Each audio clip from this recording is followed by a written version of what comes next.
우리 모든 죄를 사하신 만왕의 왕 되신 주님께 존귀와 영광과 찬양을 올려드립니다. 귀한 찬양 감사합니다.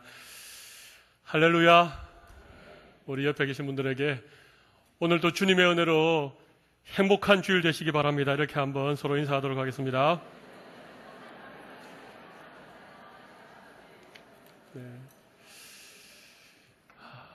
오늘 가을 하늘이 참 맑고 청명합니다.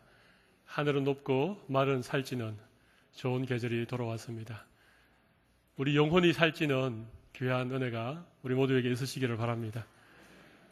여러분, 우리는 맛있고 좋고 건강에 좋은 것을 많이 먹으면 우리 육신이 튼튼해집니다.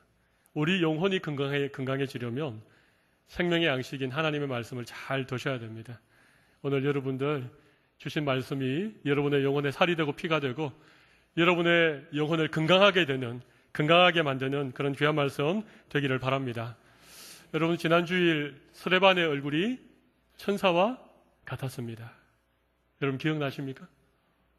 거짓 증인을 세워서 스데반을 모함하고 공회 앞에 세워서 그를 억울하게 누명을 뒤집어 씌우는, 그래서 여차하면 돌로 쳐서 죽일 수도 있는 그런 급박한 상황이었음에도 불구하고 스데반의 얼굴에는 전혀 당황한 기색이나 슬픔이 없었습니다. 얼굴이 새파랗게 질리거나 얼굴에 시커먼 두려움의 그림자가 그의 얼굴에 보이지 않았습니다. 오히려 스데반은 환하게 마치 광채가 나듯이 해와 같이 빛난 천사의 얼굴을 하고 있었습니다. 여러분의 삶에도 하나님이 은혜 주셔서 여러분의 얼굴이 늘 천사와 같으시기를 바랍니다. 대제사장이 묻습니다. 네가 한 말이 사실이냐? 우리 6장 11절에 보면 사람들이 이 매수를 당하여서 이렇게 말합니다. 이 사람은 스데반이죠. 모세와 하나님을 모독하는 말을 우리가 들었다. 그렇게 얘기하니까 13절에도 보십시오. 거짓 증인들을 세워서 이르되 이 사람이 이 거룩한 곳과 율법을 거슬러 말하기를 마지 아니하는도다. 스데반이 이 거룩한 곳은 성전입니다. 성전과 모세의 율법을 얘기를 하는데 우리가 그동안 믿어오고 우리가 알고 있는 것과는 전혀 반대되는 얘기를 스데반이 하고 있습니다. 그렇게 지금 스데반에 대하여 거짓 증인을 세워서 억울하게 누명을 뒤집어 씌우는 것입니다. 그래서 대제사장이 물어봅니다. 내가 그렇게 말한 것이 사실이냐? 진짜 성전에 대해서 말을 했느냐? 진짜 모세율법에 대해서 내가 어떻게 말을 했느냐? 그렇게 물어보자 스데반이 여러 공회원들 앞에서 스데반이 이 설교를 합니다. 이게 설교라기보다는 변정입니다. 변정. 자기 변호를 했다는 얘기입니다. 그러면서 7장 전체에 걸쳐서 이 스데반의 유명한 설교가 쭉 이어집니다. 제가 몇 주간에 걸쳐서 스데반의 설교 가운데 이 한 단락을 좀 나누어서 좀 생각을 해보겠습니다. 오늘은 우리가 잘 아는 믿음의 조상 아브라함에 대하여서 스데반이 어떻게 말씀하고 있는가. 오늘 스데반의 설교 가운데 나타나는 아브라함의 믿음과 그의 삶에 대하여서 함께 좀 은혜를 나누려고 합니다. 여러분, 우리가 아브라함 하면 믿음의 조상 그렇게 생각하고 있지요. 아브라함은 믿음의 조상입니다. 모든 믿는 자들의 조상입니다. 믿음의 최정상에 우뚝 서서 오고 오는 수많은 시대의 사람들에게 참 아름다운 신앙의 본을 보여주는 분이 아브라함입니다. 아브라함이 어떻게 이 믿음을 가지게 되었는지, 또 어떻게 믿음의 아버지라고 일컬음을 받게 되었는지 우리가 한번 생각을 해보려고 합니다. 그런데 저는 이 아브라함의 생애에 대해서 창세기 12장부터 창세기 22장, 23장까지 쭉 이어지는 이 아브라함의 생애에 대해서 참 많이 읽기도 읽고 또 그 말씀으로 큐티도 하고 또 그 말씀으로 설교도 많이 했는데 제 마음에 늘 궁금한 게 몇 가지가 있었습니다. 아브라함의 생애에 대해서 궁금한 것 몇 가지가 있었습니다. 오늘은 한 3가지 정도 아브라함의 생애에 대한 궁금증들을 여러분들과 함께 좀 나누어 보려고 합니다. 여러분 별로 안 궁금하십니까? 어떻게 아브라함이 믿음의 조상이 되었는지, 어떻게 믿음의 최정상에 우뚝 서게 되었는지 여러분 궁금하시다면 오늘 저와 함께 말씀에 귀를 기울여 주시면 좋겠습니다. 첫 번째 궁금한 것이 이것입니다. 우리 같이 한번 읽어보겠습니다. 어떻게 본토, 친척, 아비 집을 떠날 수 있었을까? 여러분, 아브라함이 어떻게 자기 고향, 자기 친척, 자기 아버지 집을 떠나서 이역만리 그런 땅으로 갈 수 있었는가 하는 것입니다. 오늘 본문 3절 말씀을 한번 보시기 바랍니다. 이런 말씀이 나와 있죠. 이르시되 내 고향과 친척을 떠나 내가 내게 보일 땅으로 가라 하시니 아브라함이 갈대아 사람의 땅을 떠나 하란에 거하다가 그의 아버지가 죽음에 하나님이 그를 거기서 너희 지금 사는 이 땅으로 옮기셨느니라. 그러니까 아브라함이 원래 살던 땅은 갈대아 사람의 땅, 메소포타미아, 갈대아 우르라고 하는 곳에 아브라함이 살고 있었습니다. 거기에서 대대로 그곳에 정착을 해서 그곳에 일가를 이루고 여러 친척들과 그렇게 살고 있었는데 어느 날 하나님이 그것을 떠나라고 하는 것입니다. 수십 년 아니 수백 년 조상 대대로 살아오던 그 고향 땅, 거기에 모든 삶의 근거가 있고 거기에 내 가족이 있고 내 친척이 있고 그런 땅을 갑자기 떠나라고 하는데 여러분, 아브라함은 또 신기하게 하나님 떠나라 그런다고 보따리 짊어 들고 지금 떠나는 것입니다.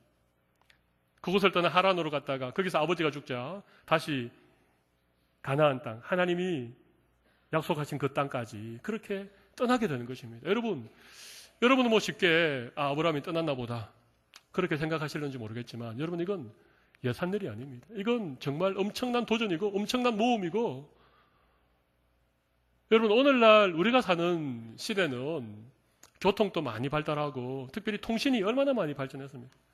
우리가 고향을 떠나도 부모를 떠나도 요즘 KTX도 잘 되어 있고 비행기도 있고 그렇게 멀지 않습니다. 그리고 요즘 얼마나 탁월한 이 휴대전화가 나왔습니까? 음성으로만 통화하는 것이 아니고 요즘 화상통화라고 하는 게 있습니다. 너무너무 신기합니다. 저 반대쪽에, 지구 반대쪽에 있는데 이 스마트 전화로 화상통화를 하면 마치 옆에서 얼굴을 보는 듯이 통화를 할 수 있는 시대가 오늘 우리가 살아가는 그런 시대입니다. 그래도 여러분, 자녀들 멀리 떠나보내니까 마음이 참 섭섭하고 힘드시죠? 그런데 아브라함이 살던 시대는 이런 시대가 아니었습니다. 걸어서 그냥 나귀에 짐을 실어서 몇 날이고 몇 달이고 그렇게 떠나가야 되는 그 길을 아브라함이 떠났다는 게 여러분 신기하지 않습니까? 도대체 아브라함이 떠날 수 있었던 이유가 무엇인가? 오늘 본문 2절을 보십시오. 오늘 본문 2절을 제가 다시 한번 읽어보겠습니다. 스데반이 이르되 여러 부형들이여 들으소서. 우리 조상 아브라함이 하란에 있기 전 메소포타미아에 있을 때에, 그 다음 같이 읽어보겠습니다.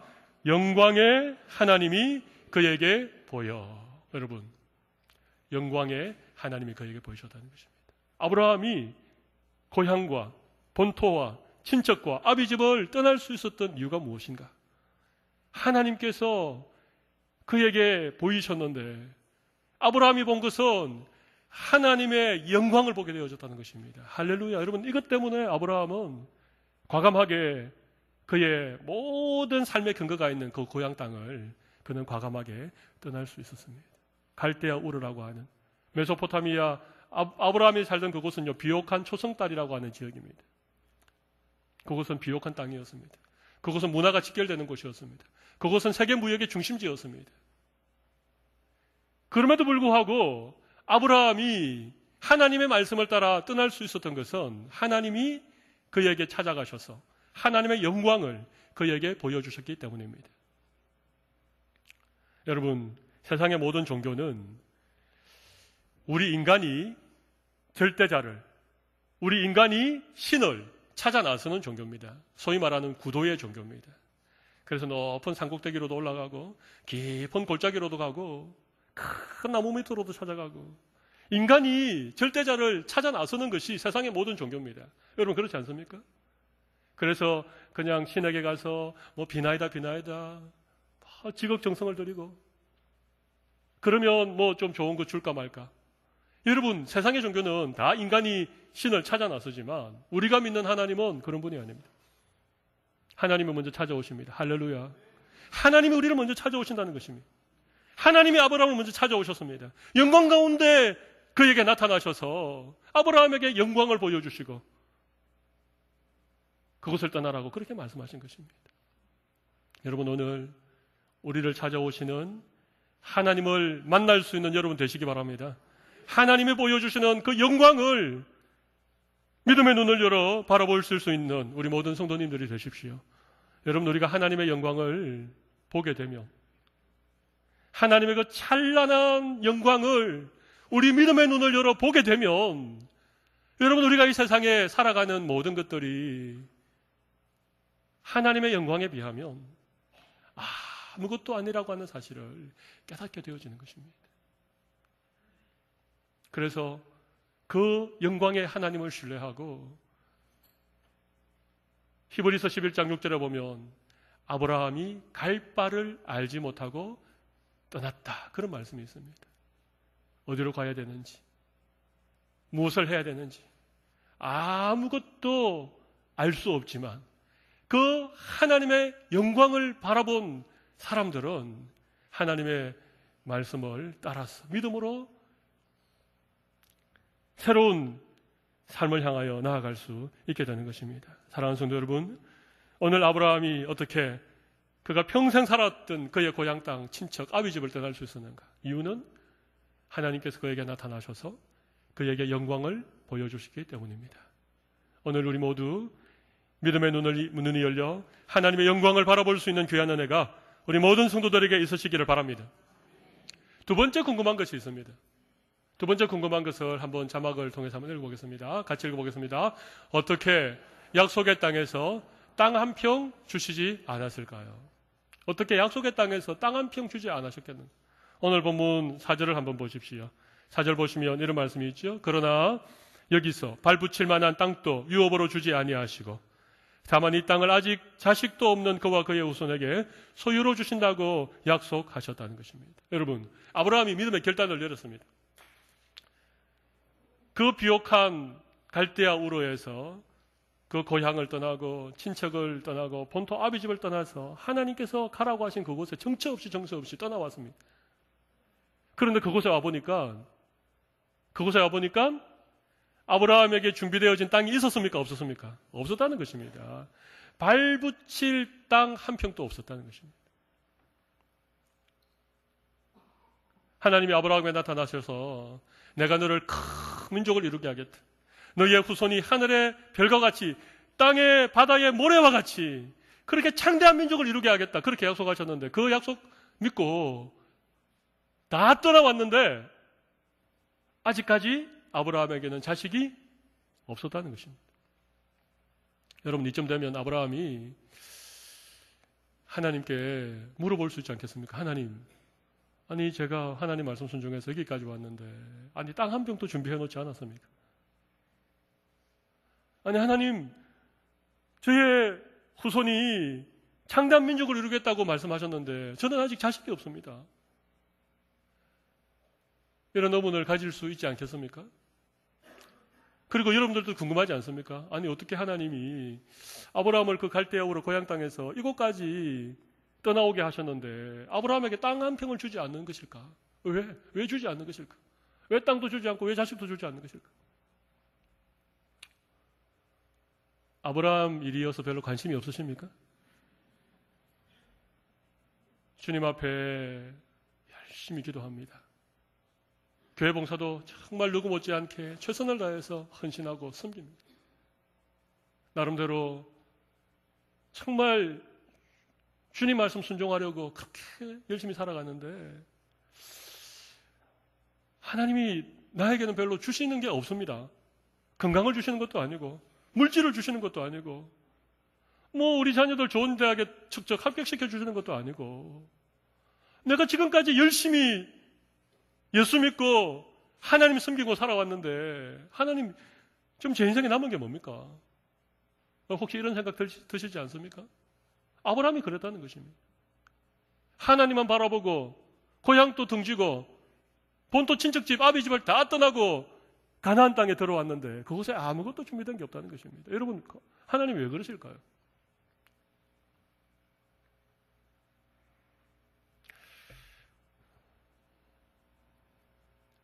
여러분, 하나님께서 의도하신 것이 있기 때문에 그렇습니다. 그냥 주시지 않는 것이 아닙니다.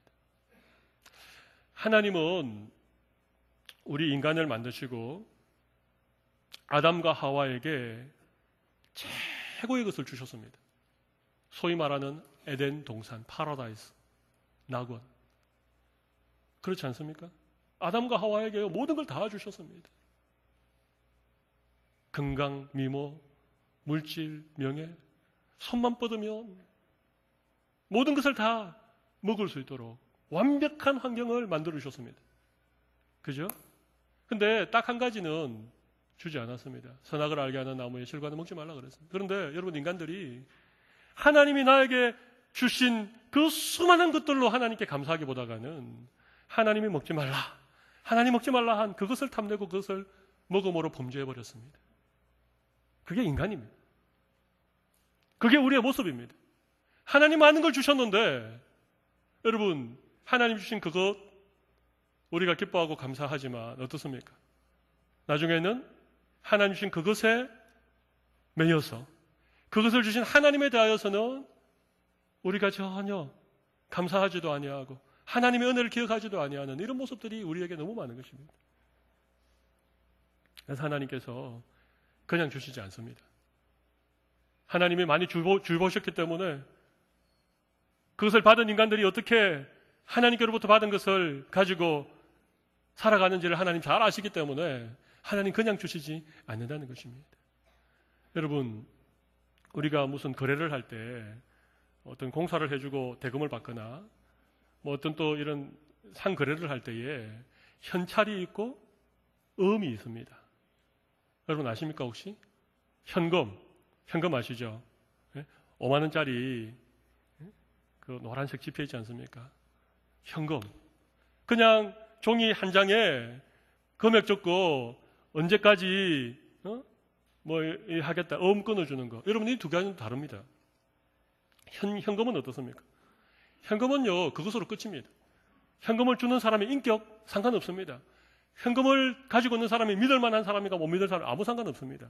그냥 돈만 받으면 그걸로 끝입니다. 물건을 팔면 됩니다. 일을 해주면 됩니다. 근데 여러분 음은 어떻습니까? 음은 아무나 발행할 수 없습니다. 아무 음이나 받을 수도 없습니다. 그렇지 않습니까? 내가 그 사람이 뭘 믿어서 내가 그 사람이 주는 약속음을 받는단 말입니까? 약속음을 받는다는 건 뭡니까? 그 사람과 약속을 신뢰한다는 것입니다. 그 사람의 인격을 믿는다는 것입니다. 그 사람은 반드시 이 음을 돌려줄 수 있는 능력이 있다는 것을 믿지 않으면 음을 받을 수 없습니다. 하나님은 우리에게 현금을 주시는 분이 아닙니다. 하나님은 우리에게 현찰을 손에 쥐어주시는 분이 아닙니다. 하나님은 언제나 우리에게 약속음을 주시는 분이십니다. 여러분, 약속음을 받으면 우리가 어떻게 해야 됩니까? 만약 어떤 공사를 하게 되면 공사 잘 해야 됩니다. 그죠? 뭐 마음대로 하면 안 됩니다. 그리고 그 음을 발행해 준 회사라든지 그 사람에 대해서 우리는 끊임없이 신뢰를 가져야 됩니다. 좋은 관계를 만들어야 됩니다. 하나님은 우리가 어떤 것을 원한다고 우리에게 그냥 턱턱 손에 쥐어주지 않습니다. 그거 손에 들면 그거 주신 하나님보다가는 내 손에 들고 있는 그것 가지고 어리석게 하나님을 잊어버리기 때문에 잘 그렇게 하지 않습니다. 물론 초신자 드릴 때에는요. 우리가 초신자 드릴 때에는 하나님 좀 자주 그렇게 하십니다. 우리가 기도하면 응답 금방금방 해주시고. 그런데 우리 믿음이 조금 자라면 우리가 하나님을 조금 더 알아가고 우리가 하나님을 조금 더 신뢰하기 시작하면 그 다음부터 하나님이 우리에게 주시는 것은 약속음을 주십니다. 약속을 주십니다. 약속을. 그 약속을 붙잡고 하나님과 나와의 믿음의 관계가 계속해서 발전하고 성장해가는 것입니다. 하나님이 원하시는 것은 이런 우리가 하나님을 신뢰하고 하나님과 깊은 인격적인 관계를 맺어가는 것을 하나님이 기뻐하신다는 것입니다. 그래서 아브라함에게 약속의 땅을 약속만 하셨지 주시지 않으셨습니다. 아브라함이 끊임없이 하나님을 바라보고 하나님을 신뢰하고 없는 것 가운데에서도 있는 것처럼 하나님을 믿고 하나님을 의지할 수 있도록 그렇게 하나님께서 아브라함의 믿음을 성장시켜 가신 것입니다. 처음에 아브라함은 실수도 많았습니다. 거짓말도 하고 인간적인 방법을 써보기도 하고 그렇지 않습니까?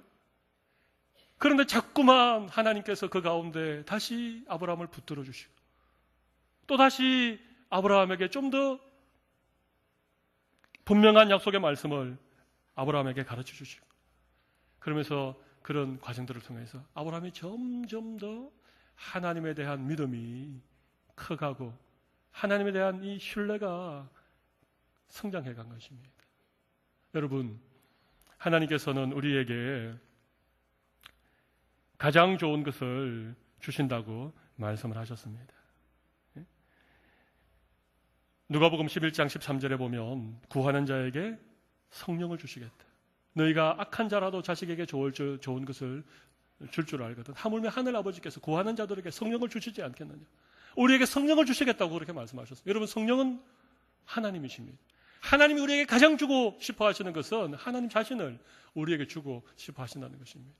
아브라함은 땅 한 평 얻지 못했지만 그는 하나님을 신뢰하는 믿음이 점점 커갔습니다. 그래서 아브라함은 전적으로 하나님을 신뢰하는 자리에까지 나아가게 된 것입니다. 여러분, 이것이 하나님께서 우리에게 주시기 원하시는 가장 귀한 것. 물질, 명예, 건강, 자식, 여러분 그것이 아니라 하나님을 우리에게 주시는.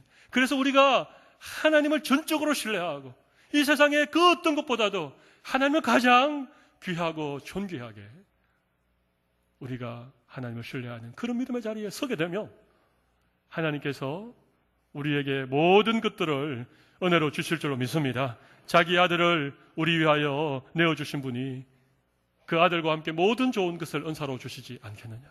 우리에게 아들을 주시고 우리에게 성령을 주시고 우리에게 자신을 주시기 원하시는 그 하나님께서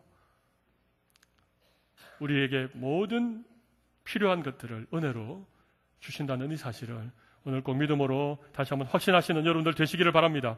세 번째 궁금한 것이 있습니다. 같이 한번 읽어보겠습니다. 어떻게 독자 이삭을 번제물로 드릴 수 있었을까요? 창세기 22장에 보면 어느 날 하나님께서 아브라함에게 나타나셔서 아브라함아, 네가 사랑하는 너 독자 이삭을 내가 지시할 땅으로 가서 나에게 제물로 드려라. 그렇게 말씀하십니다.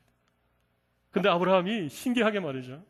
바로 그 다음날 아침 일찍 일어나서 이삭에게 불을 들게 하고 이삭에게 나무를 지게 해서 모리아 산까지 3일 길을 떠나게 되어집니다.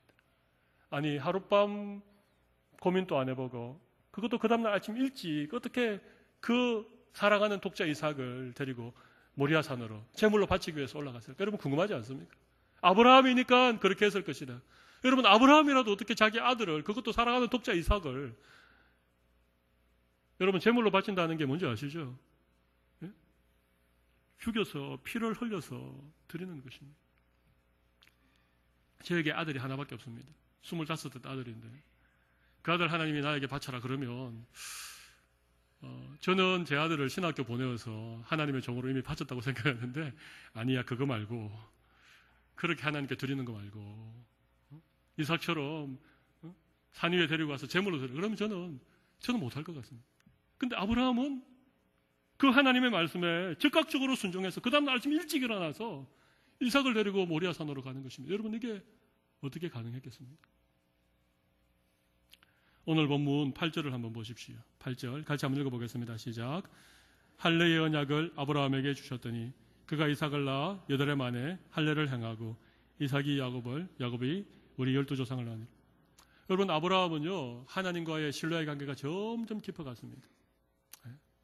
하나님을 전적으로 믿고 신뢰하고 그의 눈에 아무것도 보이지 않아도 그의 손에 아무것도 붙잡히는 것이 없어도 이제는 하나님에 대해서 정말 신뢰하는 그런 믿음이 성장해 간 것입니다.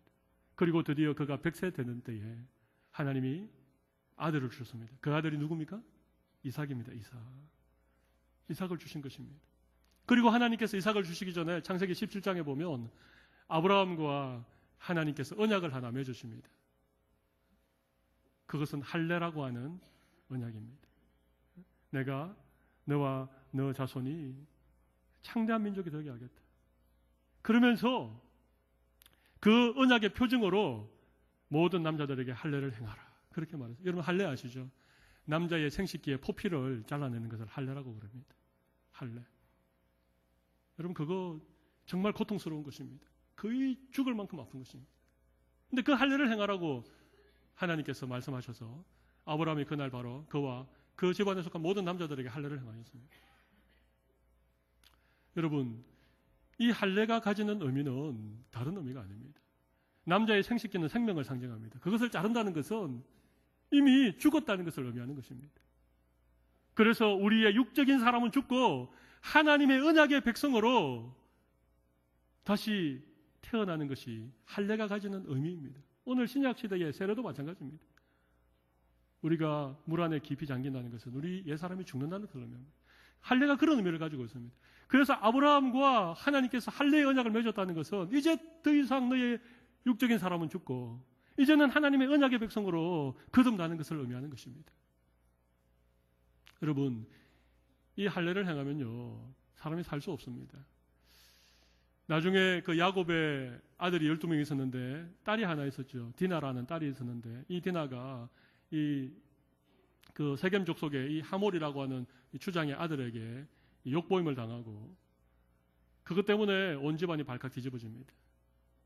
그래서 이 디나의 오빠들이 이 원수를 갚기 위해서 그 세겜 족속에게 한 가지 제안하는 게 있습니다. 내 동생을 아내로 맞이하려면 내 동생을 당신의 가문의 며느리를 맞이하려면 당신들 다 우리와 같이 할례를 행해야 된다. 우리는 할례 없는 백성들과는 관계를 맺을 수 없다. 그러니까 이 순진한 이 세겜 족속 사람들이 전부 다 남자들이 할례를 행하고 3일 동안 끙끙거리면서 거의 죽은 것 같이 누워있는 거예요. 그래서 그때 이 야곱의 아들들이 그냥 가가지고 그 세겜 족속을 몰살시킵니다. 이미 할례라고 하는 것은요, 할례를 하고 나면 3일 동안 거의 죽는 것입니다. 이건 죽음을 의미하는 것입니다. 근데 아브라함이 그 할례를 여러분 보십시오. 그가 100세에 낳은 아들 이삭에게 태어난 지 8일 만에 지금 할례를 행하고 있지 않습니까? 할례의 언약을 기억하고 이삭에게 8해 만에 할례를 행하였다는 것입니다. 여러분 태어난 지 8일 되는 아이가 어떤 상태인지 여러분 아십니까 혹시? 어떤 분은 할례에 대해서 왜 할례를 8일 만에 행하는가 거기에 대해서 여러 얘기를 하더라고요. 그때는 고통을 모른다. 그때는 이 혈액이 응고하는 어떤 그런 호르몬이 있는데 그때 가장 호르몬 수치가 높기 때문에 그때 이렇게 할례를 행하면 금방 아문다. 여러분 지금이야 마취도 하고 지금이야 예리한 메스로 그렇게 수술할 수 있지만 여러분 그 당시에 생각해 보세요. 8살이 아니고 단지 8일 만에 되는 이 피덩어리 아이에게 이 할례를 행한다고 생각해 보십시오. 아이는 뭐 고통을 모른다고 생각해 봅시다. 그것을 행하는 부모의 마음은 어떻겠습니까? 근데 아브라함은 그 눈에 넣어도 아프지 않을 아들 이삭이 난 지 8일 만에 지금 할례를 행하고 있는 할례를. 그 말은 무슨 말입니까? 그 말은 이미 아브라함이 이삭이 태어나고 그 아들이 8일 되었을 때에 할례를 행함으로 그 아들을 이미 하나님께 드린 것입니다. 그때 이미 아브라함은 이삭을 하나님께 올려드린 것입니다. 이삭이 더 이상 그냥 이 땅을 살아가는 그냥 사람이 아닌 옛 사람은 죽고 온전히 언약의 백성을 하나님께 드려줬다는 그런 믿음의 결단 고백이 그때 있었던 것입니다. 여러분 그러니까 그렇게 할례를 행하였던 그 이삭이기 때문에 그 후에 한 14, 15년이 지나고 어느 날 하나님이 그 이삭을 드리라고 할 때에 아브라함은 전혀 주저함 없이 이미 하나님께 드린 아들이었기 때문에 그 아들을 데리고 모리아산으로 걸어가는 것입니다. 히브리서 11장 19절에 보면 히브리서 기자가 아브라함의 이 믿음을 이렇게 표현하고 있습니다. 아브라함 그가 하나님이 능히 이삭을 죽은 자 가운데서 다시 살리실 줄로 생각한지라. 뭐라고요? 아브라함은 하나님께서 이삭을 다시 살리실 것을 믿었다는 것입니다. 여러분 이건 부활신앙입니다. 부활신앙. 여러분 그 당시 아브라함이 부활에 관하여서 믿음을 가지고 있었다. 예수님 이후로야 예수님이 죽은 자도 살리고 하셨지만 여러분 그 당시에 부활에 대한 신앙을 가진다는 것은 이것은 보통 믿음이 아닙니다. 이 믿음을 그가 가지고 있었기 때문에 우리는 그를 믿음의 조상이라고 부릅니다. 아브라함이 가장 위대한 믿음의 정상에 우뚝 서 있는 이유는 하나님을 전적으로 신뢰하는 이 믿음 가운데 부활의 신앙을 가지고 그 찬란한 하나님의 영광을 바라보는 이 믿음으로 그가 살았기 때문에 그렇습니다. 사랑하는 성도 여러분, 하나님께서 오늘 우리에게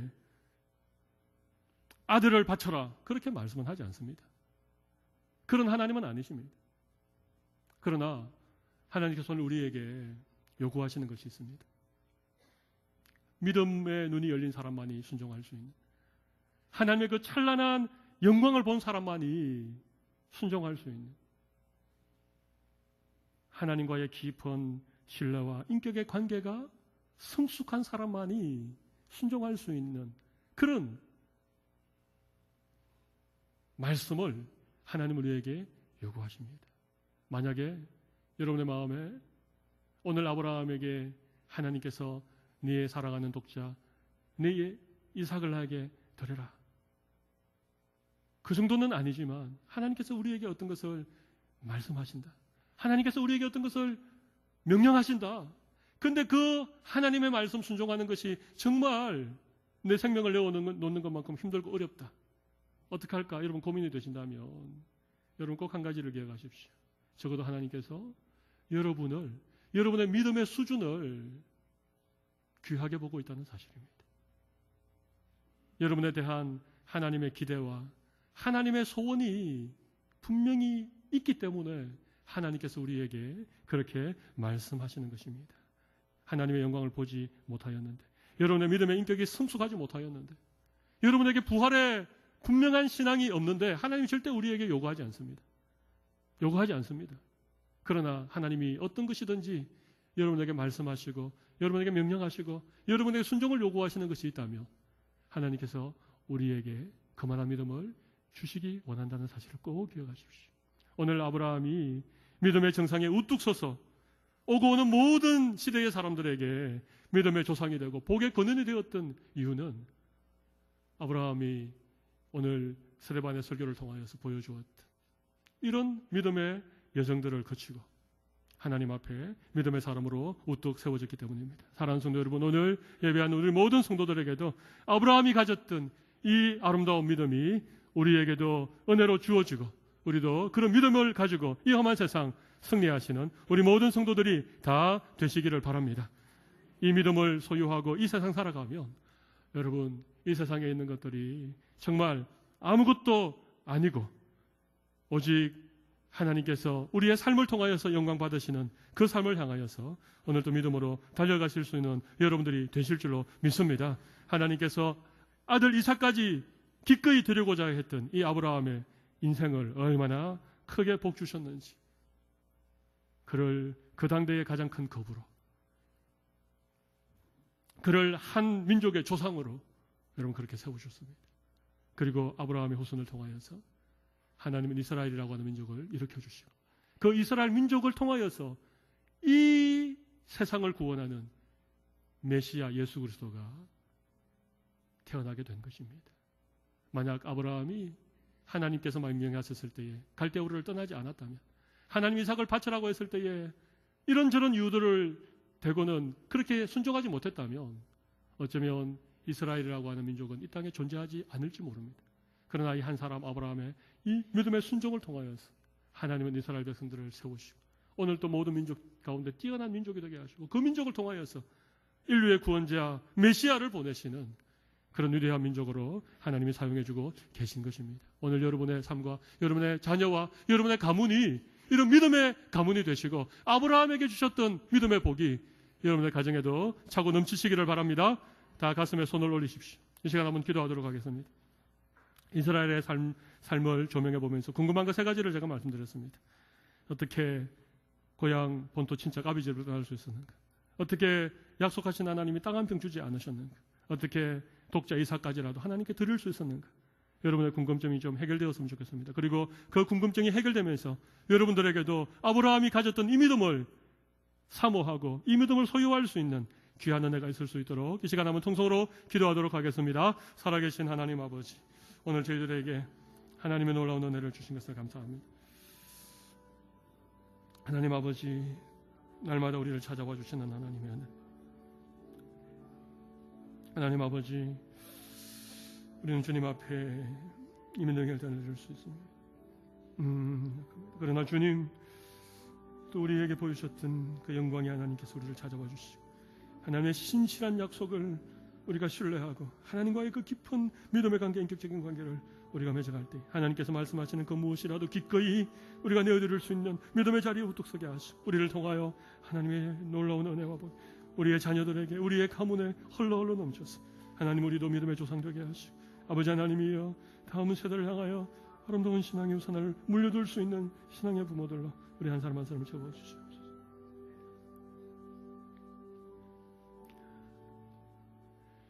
하나님 아버지, 오늘 아브라함의 믿음의 삶의 여정을 우리가 살펴보면서 궁금한 것들을 함께 말씀을 토대로 나누게 하신 것을 감사합니다. 하나님 아버지, 우리도 아브라함이 소유했던 이 믿음을 소유하게 하여 주시고 아브라함에게 주셨던 이 복을 우리가 누리게 하여 주시기를 간절히 원합니다. 하나님과 깊은 신뢰의 관계, 인격적인 관계를 통하여서 하나님의 말씀에 믿음으로 순종할 수 있는 저희들 되게 하여 주시고 하나님의 그 찬란한 영광을 바라보며 부활의 신앙을 가지고 이 세상을 느끼니 믿음으로 승리할 수 있는 저희들 되게 하여 주시옵소서. 우리를 통하여 우리의 자녀들과 우리의 후손들이 믿음의 가문으로 일어나게 하여 주시고 그들이 우리의 어머니, 우리의 할아버지, 할머니의 그 기도 때문에, 그 믿음 때문에 이렇게 우리가 이 땅에서 복을 누린다라고 믿음으로 간증할 수 있는 아름다운 믿음의 조상들로 오늘 주님 앞에 엎드려 기도하는 우리 모든 성도들로 삼아 주시옵소서. 살아계신 예수님 이름으로 기도 올리옵나이다.